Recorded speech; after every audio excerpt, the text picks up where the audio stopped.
Walk by faith. Yan ang sabi ni Apostol Pablo sa kanyang sulat sa 2 Corinthians chapter 5 verse 7. For we walk by faith and not by sight. Naniniwala ko yan ang nais ng Panginoon sa bawat isang alagad na nakipag-isa sa Kanya, sa bawat isang Kristiyano na nanalig na nananampalataya sa Kanya. Nais niya na tayo lumakad batay sa pananampalataya sa ating Panginoon.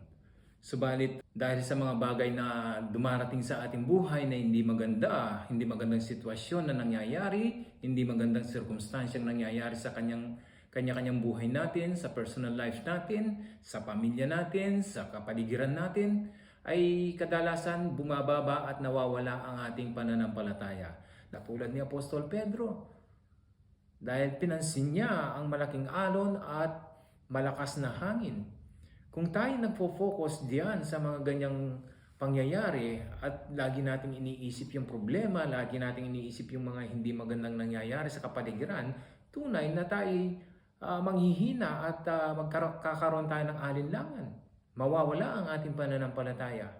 Subalit ang inaasahan ng Panginoon sa atin, hindi tayo dapat mag-alinlangan, manatili tayong nakatuon sa ating Panginoong Jesucristo upang hindi tayo manghina at mawalan ng pananampalataya. Gayunpaman, ang ginawa ni Apostol Pedro nung siya ay lumulubog, tumawag siya sa Panginoon, ang sabi niya, Lord, help me. Ganon din ang dapat natin gawin. Nasa mga ganitong sitwasyon na hindi maganda, we need to call on the Lord. At sabihin natin, Lord, help me.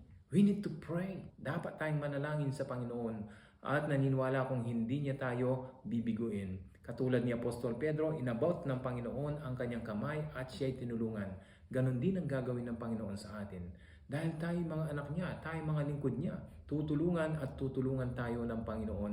Huwag kang manghinawa.